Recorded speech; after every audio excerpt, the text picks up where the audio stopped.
Hello, and welcome back to Retrieving Sanity with your podcast host, Keegan, and this is your podcast for all mental health, addiction, recovery issues, and topics. And today we have a very special guest, and her name is Diane Konkin. I did say that correct, right?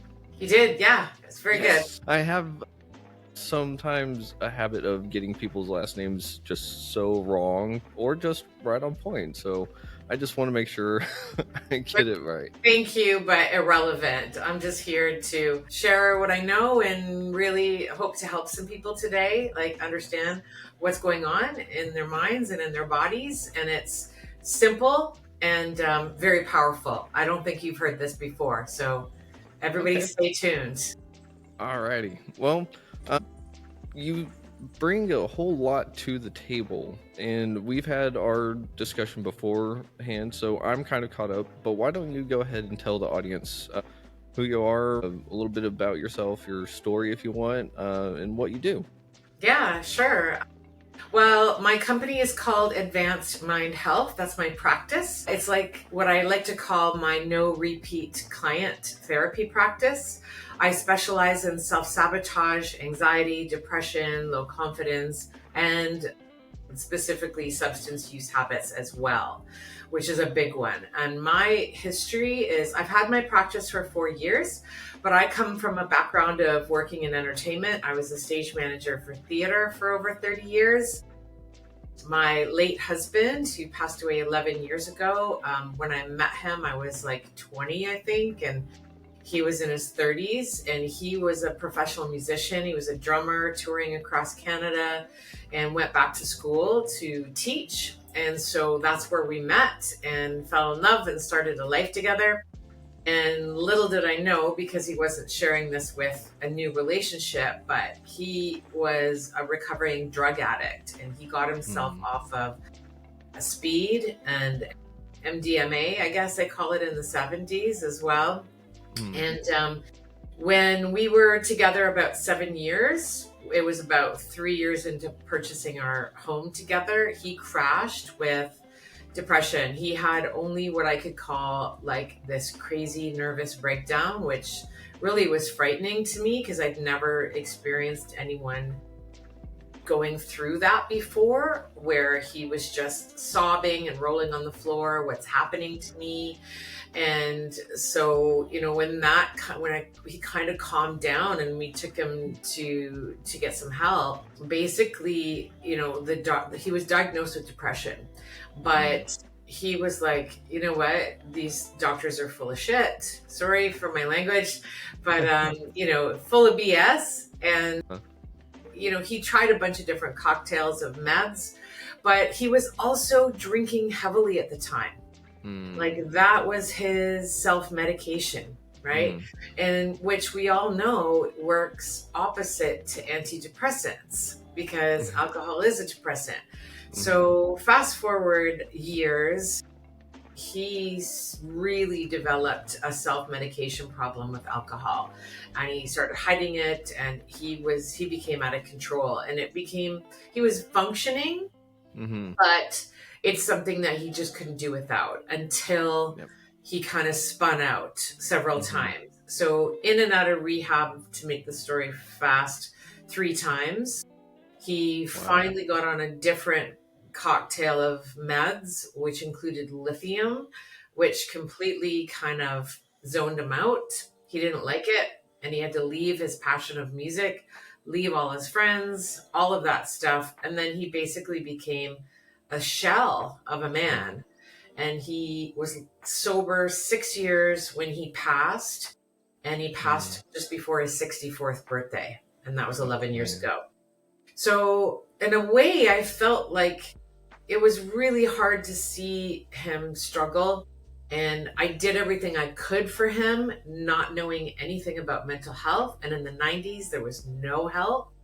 But, you know, a few years after he passed is when I started to grieve. And I started to look for therapy for myself. And I started to drink a lot more because, you know, it was just, I never could with him around. And it's like, this is acceptable. This is the way I'm going to numb myself and deal with it, you know? And it got to the point where I was like, this is not healthy and I need to do something about it. or else. But at the same time, I found this method that I practice now, Keegan. It's called Rapid Transformational Therapy. Hmm. And it literally changed my life. I started learning it and training in it. And through training, it took me about a year to train and certify. Um, Wow. yeah. And then plus all my practice sessions and that kind of thing, my practical.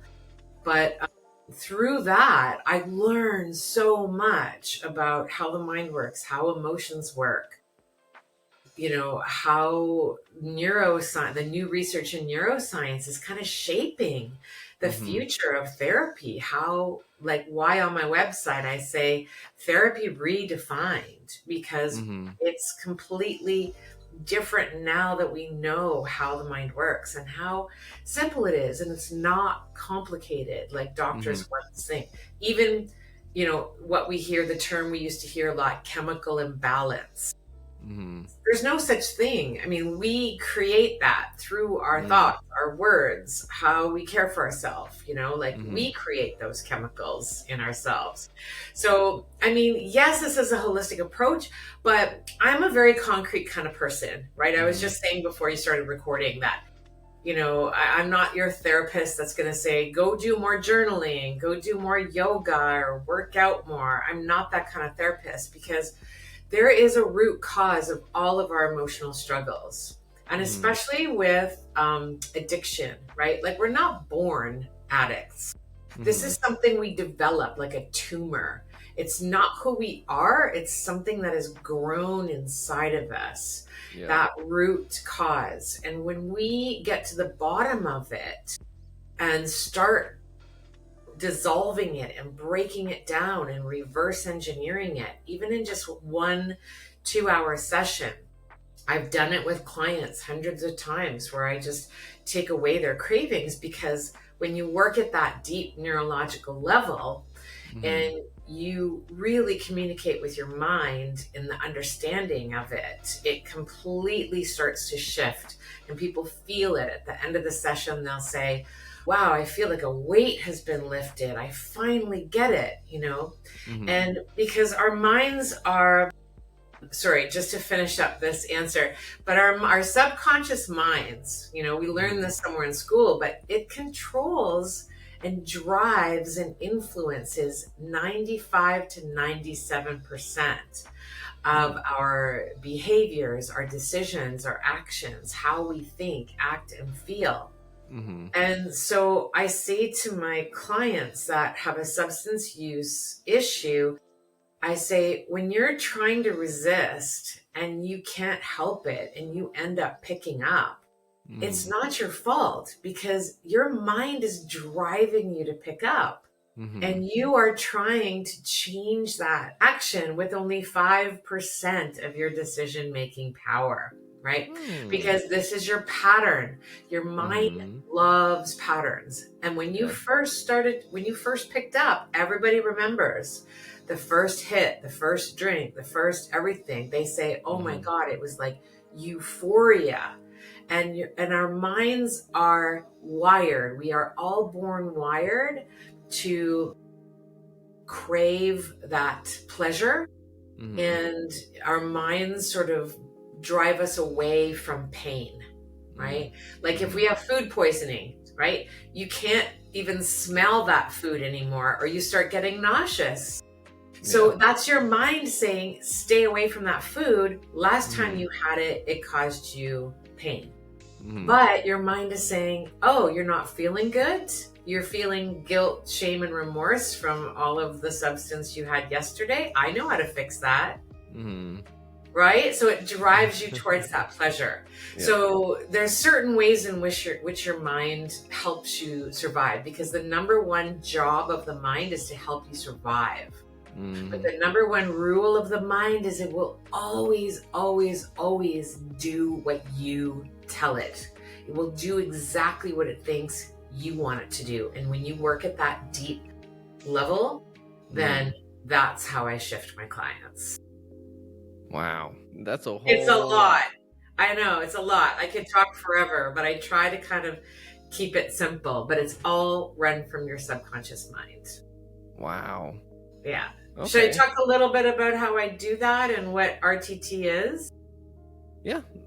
We can totally talk about that, but I just also kind of want to get real quick your perspective of what it was like to watch someone go through addiction, because that is one of the things a lot of people don't really kind of understand, is that the addict or alcoholic is suffering, but so is the loved ones around them. And Absolutely. Absolutely.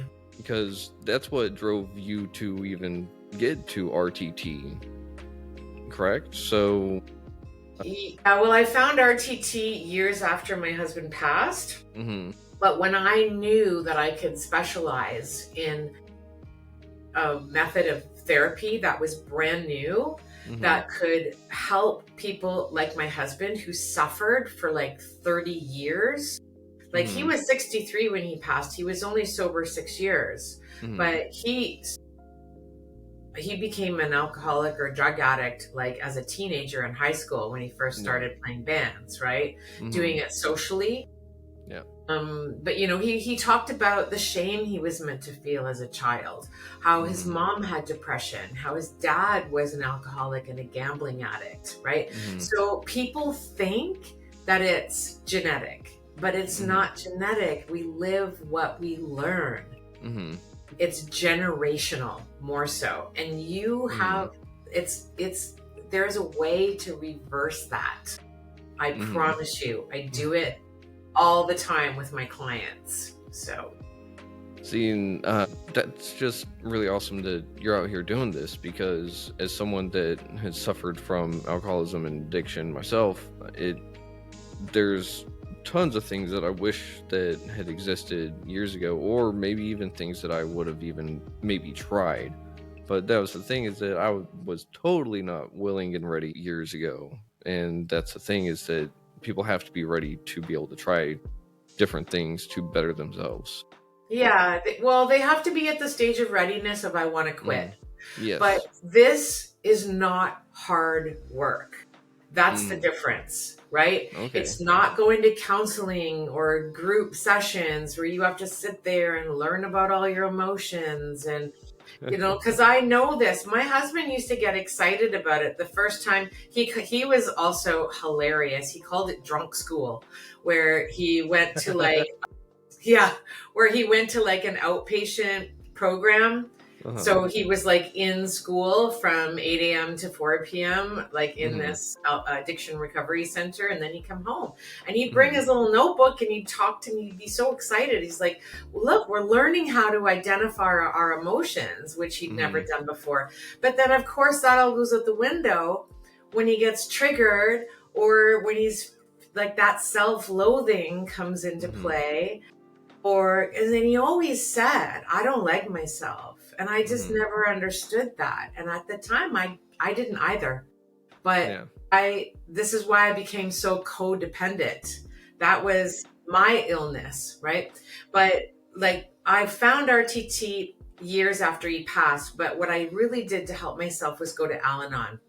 If it Uh-huh. wasn't for Al-Anon, I probably would have gone crazy. Like I swear to Mm. God, and I mean that in the like I would have checked myself in Yeah. because, you know, I just watched a master class on this in my learning platform for RTT about a couple of months ago, mostly based on narcissism, like being in a Mhm. relationship, like a toxic relationship. But when you are trying to help somebody and you can't, because you were asking about watching somebody go through this, Mhm. it starts to shift the brain patterns. Like you change at a neurological level watching somebody do this and not being able to help them, that feeling of helplessness. And here's the thing, I'm not saying this to make the person that is struggling with addiction to feel Mhm. guilty, right? Yeah. Mhm. But I'm saying it so that the person with addiction can encourage their loved ones to go to Al-Anon. Mhm. Because, and my husband always used to say, like, if I had cancer, you would be in a cancer support group, how to Mhm. support your loved ones with cancer.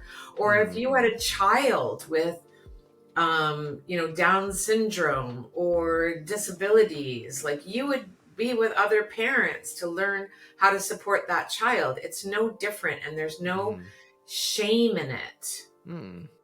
Addiction is a disease, but it's this insidious kind of, like I say, this emotional tumor that sort of grows.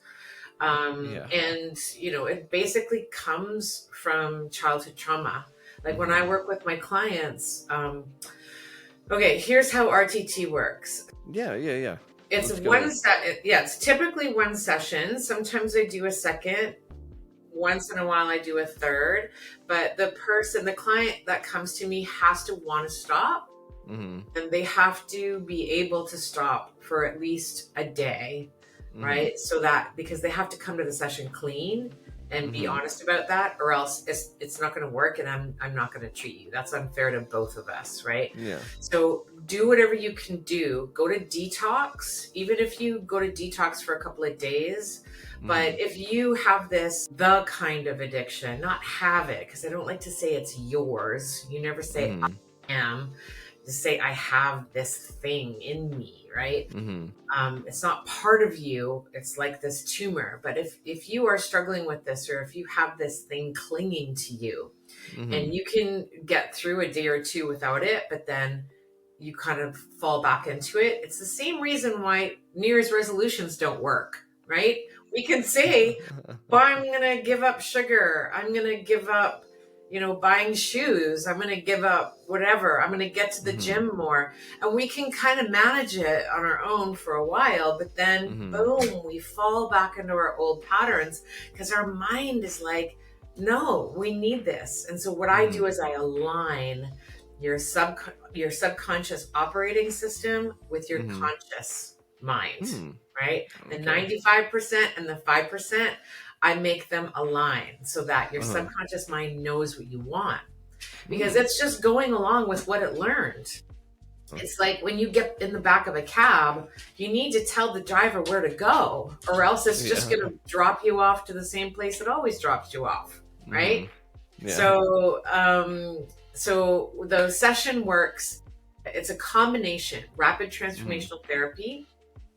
It was developed by Marissa Peer in the UK, who is a psychotherapist for over 30 years. And she started learning hypnosis and developing or incorporating it into her practice. And her clients would get better really fast, because she wanted a way to help people fast, because she sees these people week after week, and she sees their emotional pain. And she said, if you had chest pain and you went to the doctor, he wouldn't say, come back next week and let's talk about it, right? And I don't have anything against talk therapy. If you like it and it works for you, great. But if it doesn't work for you, or if you want something more powerful, then this is your method, because it's a combination. So people get kind of freaked out about the word hypnosis, but basically it's just being in a relaxed state. Okay. Like, if you were to answer questions with your eyes open, looking at a person, or if you were to close your eyes and just take a deep breath and relax your body, those answers would come to you much easier, and they would come to you more honestly and openly. And so basically what I do is I just walk you through, and this is all on Zoom. I see all my clients on Zoom. Okay. Yeah, so it's not in person. I'm in Niagara area in Canada, but I have people, like clients all over Canada, the States, UK, South Africa. I'm in a bunch of different places in the world. But that's awesome. Yeah, so when you relax your body, Stanford University did a study on this in 2016, where as soon as you start to relax your body, which is your nervous system, that your subconscious mind is controlling, right? When your mind doesn't have to worry about like driving or walking or crossing the street or making lunch or whatever, it can just focus like internally. It looks for direction, and it opens up, and it becomes much more receptive and accessible. So it's like a guided meditation right? Okay. For a couple of minutes just to get your body relaxed. And then I just take you through a simple series of questions. I'll say, like, let's go back to the cause, the reason, and the root of where this addiction started. You're going to go back. Your memory, your mind is going to show you why the very first time, why this addiction started in you. And inevitably, all of my clients will go back to a time when they were like under 10 years old. And you're not drinking when you're 5 years old or 6 years old. But they you hold on to these beliefs that you develop from these feelings, right? Because the way a child's mind is formed, because your subconscious mind is formed mainly between the ages of 0 and 7. And it becomes our operating system. And, I heard somebody, a really amazing research scientist, what's his name? The Biology of Belief, he wrote. Sorry, it slips me right now, but that was his book, The Biology of Belief. And he really wasn't into any of this stuff. Now he's gone total woo, right? But he says the Jesuits knew this hundreds of years ago when they said, show me a boy of 7 and I will show you a man, because our minds are formed between those years. And then we carry that operating system with us. But now we understand through the latest research in neuroscience that we can shift this. Everybody's heard of, or maybe you haven't, but there's a term now floating around called neuroplasticity. And it's basically the belief that your mind is flexible. Like if you learn how to play an instrument, then your brain changes. It makes room for those new pathways of skill that you're learning. Or if you're learning, the meaning of a new word, or whatever, you're learning the words to a song, right? That you repeat over and over again, right? Because this is how the mind learns, with repetition. Then that's in there. And so what I do during an RTT session is I really start to find those feelings, find the beliefs that were caused from these feelings, and then we start to question them, because you will only hold on to a belief as long as you don't question it, right? But when you start questioning it, it's like I say to my clients, you used to believe in Santa Claus, but as you grow older and you go, wait a minute, there's no big red fat guy in a suit delivering presents all over the world, right? I don't have to believe that belief anymore because I'm not a kid anymore. And so I take them through this session. I guide them. I lead them. It's like my clients are just, they say it feels so good during the session. And I'll say, does this make sense? Is this working? And they'll be like, wow, that I've never thought of it that way. That is so powerful. Feel a change. I feel it. Like I feel it so deeply. This is amazing. Yeah, of course. And then once the root cause is dissolved, then we start to install what they want. I want to be free and clean. I want to be with people at a party, see them having a drink, and feel completely disinterested or indifferent, which is the opposite of loving something. It's not hating something. It's just you are indifferent and disinterested to it. And this is what my clients achieve by the time I take them through it. So it's a 2-hour session that does the work. And then at the end of the session, I leave them with a 15-minute personalized audio.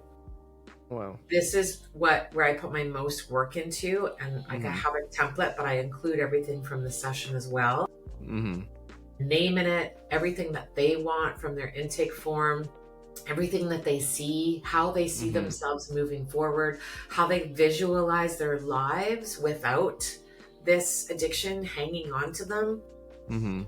I use cognitive behavioral therapy. I use neuro-linguistics programming, which is basically fancy words for saying, self-talk and visualizations. But when you're in that relaxed state, it sinks in so much deeper, because your mind is open up.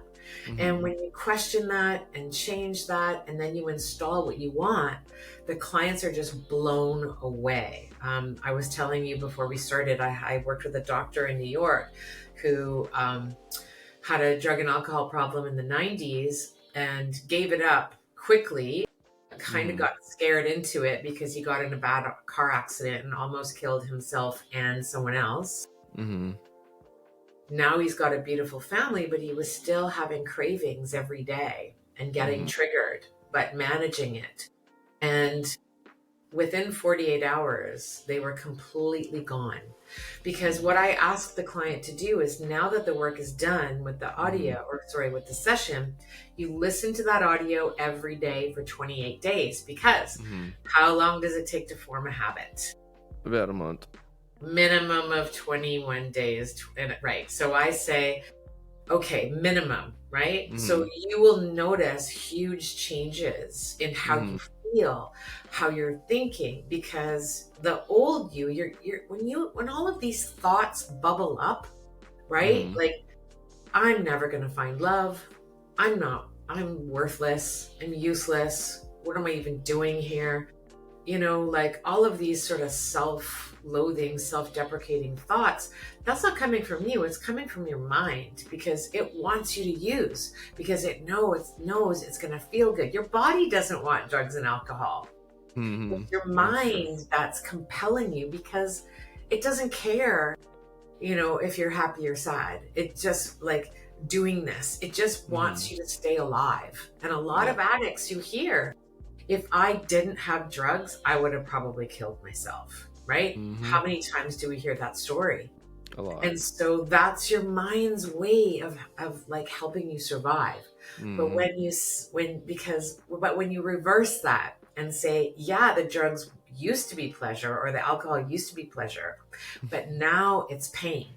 And Mm-hmm. what will give me pleasure is if I can remain clean and free and wake up in the morning and feel good about myself, feel Mm-hmm. good about my life, feel good about moving through my day without even thinking about alcohol, without even thinking about picking up, because I have this to look forward to.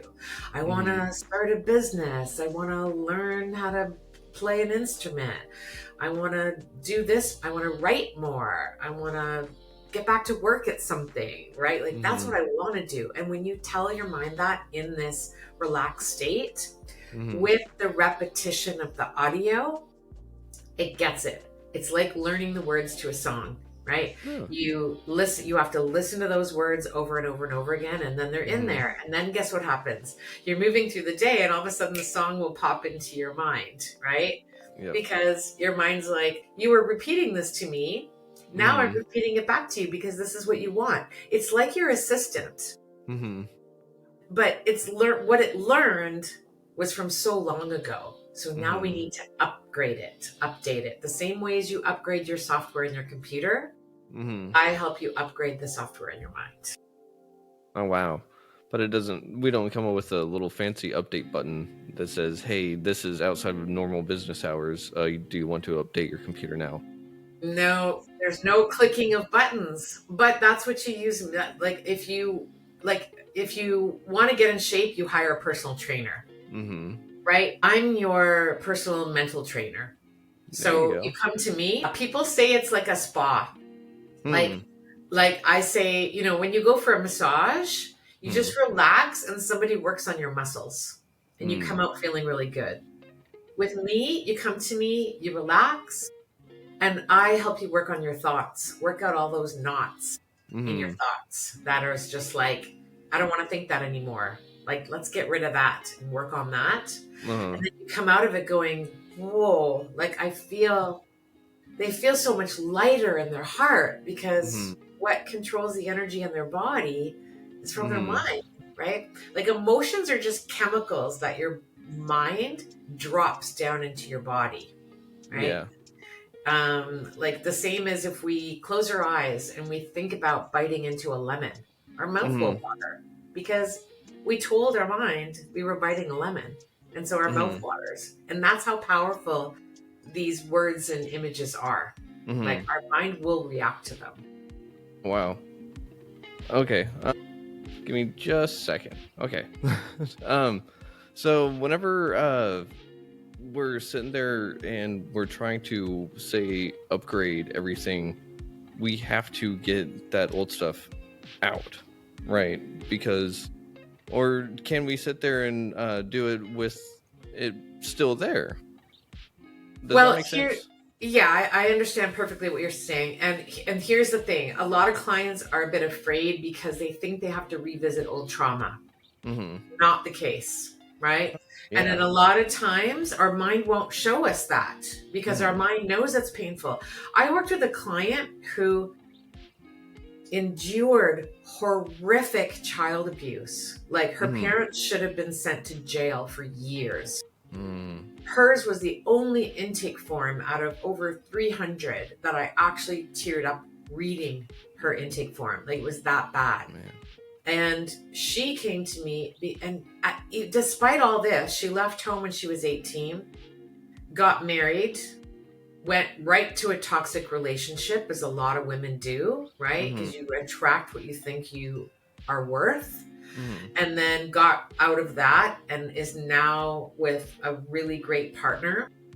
But she still has this submissiveness to her, even though she worked her way up in the corporate world to be like this amazing executive. And she loves her job and she does it really well. She works in logistics, but she was having a horrible time, and so she came to me, and in her session, not one instance of the abuse came up.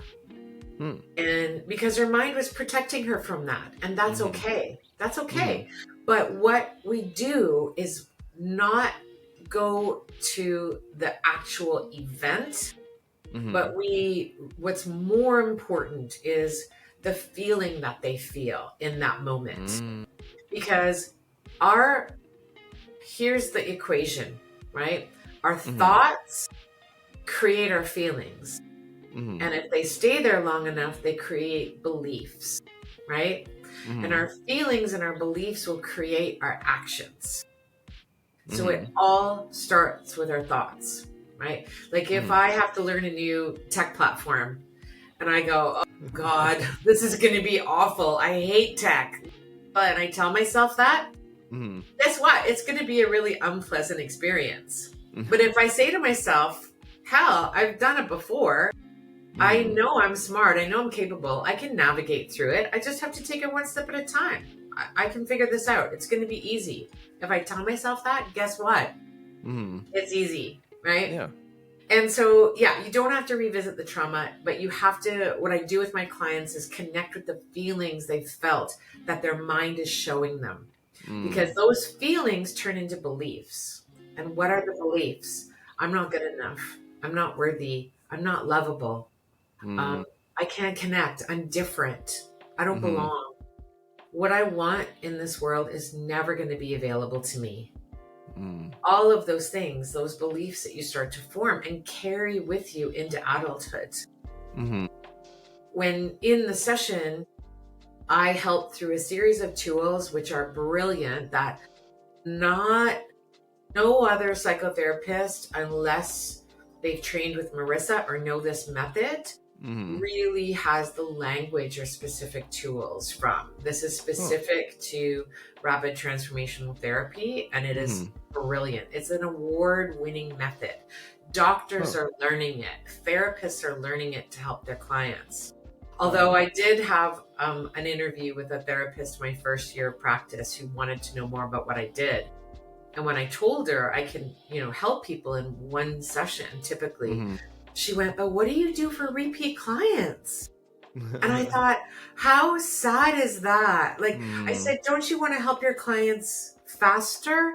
But the truth is, and not with everyone. Please, I'm not slamming talk therapists because what they do is important, right? Yes.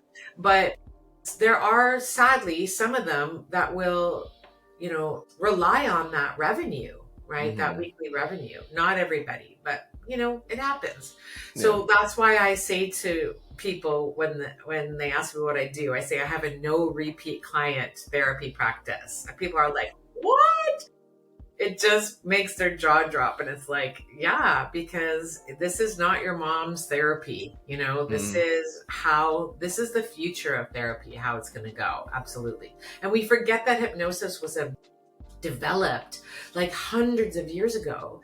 And the first the first time it was developed was to actually help people with mental health issues. It was only like in the 30s and 40s where it started to get really cheesy with the stage shows and stuff, right? But and those are hypnotists. Those aren't hypnotherapists. So there's a big difference. Big difference.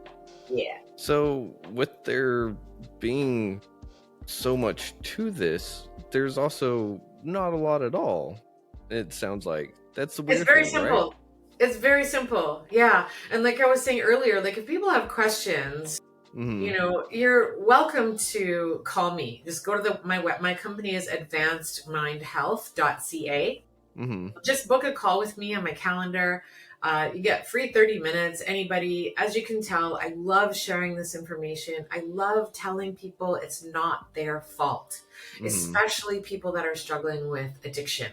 If Mm-hmm. you pick up and you wake up the next morning and you feel that awful guilt, shame, remorse, I know. I've witnessed my husband do it a million times. I did it myself when I was drinking to get over my grief, right? Mm-hmm. I mean, I don't believe I got to the addiction stage, but I definitely started having cravings and it definitely was becoming a habit. And when I knew, and if I didn't witness my husband struggling for so many years, like over 25 years, then it could have gone that way. But I knew I had that experience and I was like, I don't want to be like that. And because I had RTT, I knew how to help myself, right? I knew how to put myself in hypnosis and do the self-talk, do the visualizations. And when I did that, I completely didn't even think about it for days, you know, because I told my mind what I wanted. And our mind's job is to do what we tell it. Yeah. And I love how you actually have went back and you talk about how the addiction kind of works, because like it's said in some rooms that I've been in, drugs and alcohol were the solution at first. Absolutely. Until they became the problem. And a lot of people don't know, like in my example, it was drugs and alcohol were the solution, then they became the problem, but I already know how to take care of problems. I just didn't have enough of that substance.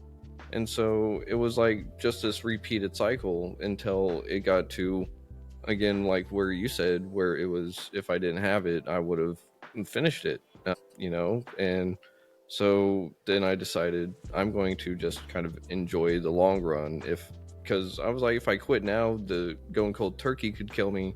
And so I decided to just kind of grin and bear it. But had I known that something like this was around, this would have been a total game changer, because one of the things that kept me from getting help was I didn't want like weekly bills that I couldn't afford. Yep. I didn't want to deal with going to A rooms all the time, blah, blah, blah. And that was before I found recovery. So that one's kind of silly. But it still kind of goes back to like, it's something that normal recovery seems to be out of grasp for some people, because it does require time and maintenance and everything like that. And you have something that can help someone in 1 to 2 sessions tops.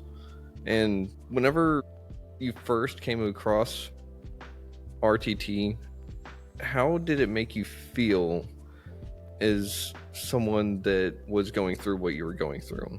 And you already kind of said that you wanted to use this to help other people, but what was your first, because were you skeptical? Because I would have been skeptical going through it my first time. Yeah, I mean, I actually can't remember. I think it was even after I started learning RTT that my habit started to get stronger because of COVID. Like I started learning, I trained in the year 2020. And so towards the end of my training and my exam and my practice, my first year of practice and stuff, that's when because it was COVID, I was home all the time and I was doing like everybody else was, right? Just drinking more because you're anxious about the world and you can't go out and it's boredom and all of that stuff, right? So I kind of did it at the same time. But when I first found RTT, and I did my research for 3 months because I'm a very concrete kind of person. I am spiritual, but when it comes to investing and doing these kinds of things, I'm not going to jump on the bandwagon of the woo, right? I need there to be proof. I need there, and that's what's so amazing about this is it's rooted in science. It's rooted in this is what happens. This is how your brain works. And when I started learning about it, it's like, oh my God, it makes perfect sense. Like we are all born wired to crave connection and fear rejection, right? That's one of the reasons, or that's one of the ways that our minds help us survive. Is because our minds still think we are living in the Stone Age where we need tribes to survive. So that's why, as kids, we all have to do the same thing. If somebody has this brand of jeans, I need that brand of jeans, right? Or if somebody has this, I need that. Or if somebody has, Air Jordans, I need them because that's going to make me feel accepted. And that's the prehistoric part of their brain that's saying you need a tribe to survive. You need to be accepted. And if you're rejected, that's the worst thing because that's a threat to your survival. But now, we know that's not true. Like you can not belong to anybody and sit in your apartment. It's not going to be fun, but you can sit in your apartment and order everything off of Amazon and you're not going to die. It's life's going to suck, but it's not the truth. And this is why, also the number one fear in the world is public speaking, right? You've heard that people would rather go to their own funeral than get up on stage and talk to a group of people. Like there's that famous thing, right? And it's because there's that fear of rejection. But if you get rejected, it's not going to kill you, but you're not going to get rejected. That's the thing. It's your fear of rejection. It's that social anxiety thing, right? Where your brain tells you, don't go to that event. Don't go to that party. Don't take that class because you're going to be all by yourself. Everybody's going to look at you like you're weird. You're not going to be able to handle it because you don't feel good enough. You don't feel like you deserve friendship, right? Like all of that nonsense. But you only feel that way and think that way because that's the pattern, like you said, that your mind has learned since childhood, right? Yeah. If my own mom is rejecting me and not looking after me and neglecting me, what does that mean about me? That must mean I'm what? Not lovable. Not lovable, not good enough, not worthy of love, right? And those things stick, but they're so deep in our programming, right? It's like a virus, like a bug. Yeah. I call it a mental sliver, right? It's so deep. It's all those things are kind of hidden to us. It drives our actions and behaviors and decisions and our thoughts, but we don't and sometimes we think that way. But that's the mental sliver that doesn't belong because we're not born like that. We are all born knowing we're amazing. That's why babies cry in the middle of the night if they're hungry. They don't care if your parents have been working all day or need their sleep. They're like, I deserve to have my needs met. I'm hungry now, right? But then when that neglect and the self-doubt starts to creep in, and it could be even as something as little as a sibling being favored over you. Because your child mind, it's how you look at things as a child, from a child's perspective, right? That's how your mind learns. And as an adult, you can go, wait a minute, there's no Santa. I'm not stupid. You know what I mean? Yeah. I'm not unlovable. I'm not unworthy. Wait a minute. That's what I learned as a kid, but I don't have to think that way anymore. And when you do this work at such a deep level, your mind gets it. It gets it. I had a client who had a fear of public speaking. She was a global communications expert. Wow. She taught people how to speak. And she felt like an imposter because she always had a fear of it herself. And she had anxiety for days leading up to it and days after when she had this. And in the middle of the session, she went, wow, she goes, I feel it. I feel it sinking in. My mind is getting it. I feel that. And within a week, within 5 days, she was up on stage speaking, calm as can be. Because we just told her mind, no, that whatever you experienced as a child is not who she is today. So it's just such cool stuff. Like I said, I'm a concrete person. I needed to know this worked. And the more I learned it, the more I researched it, the more my mind was blown, going, it's so simple. Like you said, it's not complicated. I talk a lot about it because I'm so passionate about it. But no, that's awesome. Yeah, the mind is not as complicated as we thought. So anyway. It just seems it's convoluted, maybe not. Well, everybody's different, but it's very simple. The mind is there to help us survive. And it does that by keeping us in the familiar and away from the unfamiliar. We call that our comfort zone, right? Our mind doesn't want us to do anything new because again, it thinks if we go to a different part of the jungle, there might be a saber-toothed tiger there. But it's like, there's no survival risks anymore, you know?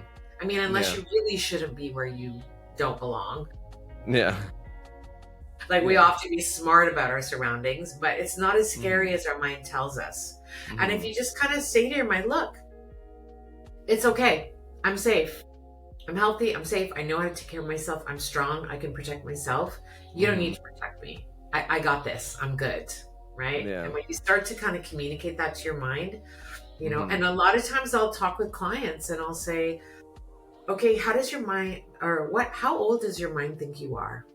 Ooh, or how old were you when this happened? How old were you when this addiction first came to you? How old were you when this thought, this belief first started to be formed inside of you? I was 6. Okay. How old does your mind think you are now? 12. And then they start laughing. Like they just blurt it out and you go, wow. Like, or I'll say, I'm going to say a sentence and you finish it off with whatever comes to mind. And they'll blurt something out and they'll go, wow, that's interesting. Because, or I'll say, you know, I'll ask a question and I'll just say, tell me what comes to mind. And then my clients will say, well, I don't know the answer to that question, but this is what's coming up. And it's just their mind showing them and telling them what is really happening, how it's operating. Right? And when you're in that relaxed state with your eyes closed, then you can communicate with that part of your mind that's driving you. And then it'll listen back. You can say, hey, like you said, it used to be a solution for me. It used to keep me alive, but I don't need drugs or alcohol in my life anymore. I really, really want to just be myself because now I get that I'm pretty freaking amazing because I was born that way. Right? And I really want to get to know myself again. I really want to fall in love with myself again. The same way I did when I was born, before all of this stuff happened to me. Let me go back to that. Let me reconnect to the person and the soul that I was meant to be, not the soul that I was formed based on all of these bad things happening to me. And when your mind listens and hears you, the cravings start to melt because it gets it. That's really cool. It is really cool. I don't question it. I don't know how it works, but it works. I'm not a neuroscientist. I and I'm not even a psychologist or a licensed mental health professional, but I did spend hundreds of hours training in RT. Personally, with Marissa Peer, who is voted one of the best therapists in the world. I trained with her twice online in 2020. And then I went to LA to do a 5-day intensive with her personally in 2022. And she's just the best. Check her out on her YouTube channel. If you go to Marissa Peer, Marisa, Peer is Peer. Okay. She has an amazing YouTube channel full of hundreds of videos. Like really, you'll hear her kind of talk about exactly what I'm talking about because I learned everything I know from her. She doesn't practice anymore. She doesn't even teach anymore, but I was one of the lucky students to get her last few years of teaching. So I feel That's really awesome. blessed. Yeah. And that's how I help people. That's my legacy and that's my husband's legacy. I want to tell his story. I'm going to write a book because he left me like, I have a whole box full of journals that he would write in to help him through his addiction. And I want to transcribe them and share with people what he was really experiencing because he was so good at articulating his emotions.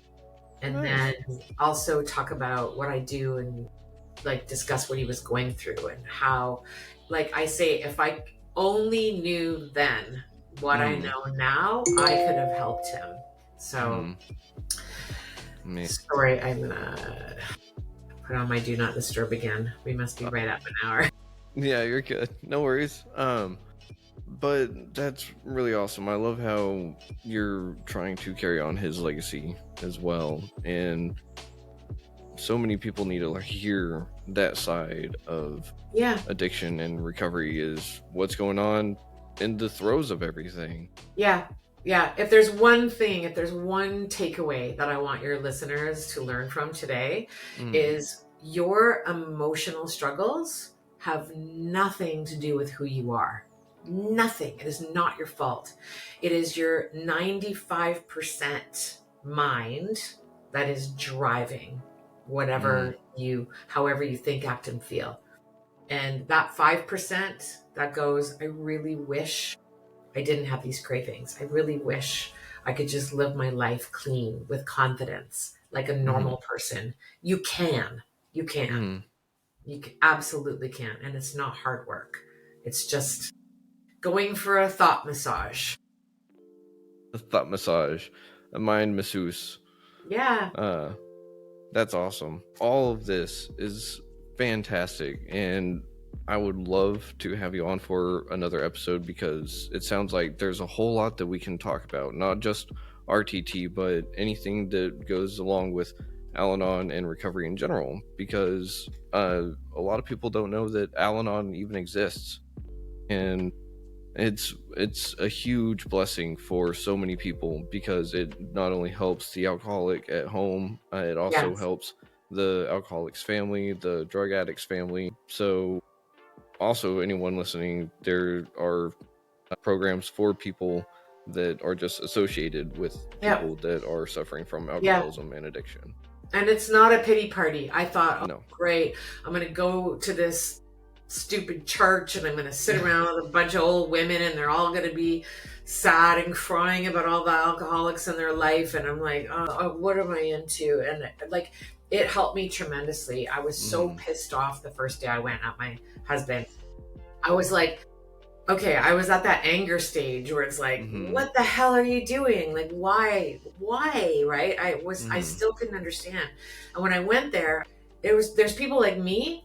There was people who were in crisis, and there was also what we call the long timers who have been in those rooms, same as AA, right? For years. And you just gain so much insight and wisdom, and you come out of that meeting feeling like yourself again, feeling empowered, feeling like, you still love this person. You have nothing against them, right?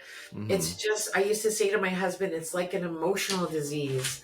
If you are using, it's no different than having a cold and your nose is running. Like you can't do anything about a runny nose. What do? You just keep blowing your nose, right? That's a symptom of this. And so I said, this depression, the crying, the dark days where you couldn't get out of bed for sometimes up to like 9 or 10 days, and I just go to work and I'd come home and I would hold him during my lunch hour and tell him it's just something that's happening to him and nothing that he's causing, not knowing what I was talking about, just trying to make him feel better. So there's lots we can talk about, but I'd love to come back anytime. But if your listeners ever want to call me too and just find out more about what I do, they can hit up my website. There's a lot of stuff on there. Or just book a call with me and say, I have a question. Okay. For the listeners, what's your website one more time? It's advanced with a D, advancedmindhealth.ca, because I'm in Canada. Gotcha. All right.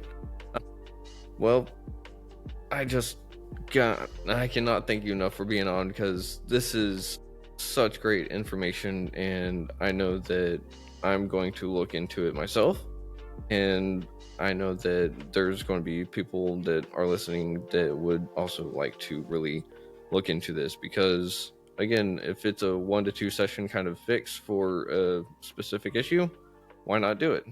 Yeah, it's a month program. Like I said, it's the Mm-hmm. session in 28 days. Mm-hmm. So, it'll save you the cost of rehab, that's for sure. Oh yeah, that is for That's sure. why, I mean, I work with a lot of professionals who can't really Mm-hmm. afford to leave work for a month, Mm-hmm. but just don't want to leave their families and their jobs for that long. But Mm-hmm. I'm a lot cheaper than rehab, let me tell you. That's awesome. So, well, it looks like we have actually gotten to the end of the episode. So I would just like to thank you again, Diane, for everything. And I look forward to having you on next time. And for all the listeners out there, thank you for listening, and check us out again next week. And thanks for listening on WDJY 99.1 FM. Thank you. Sean.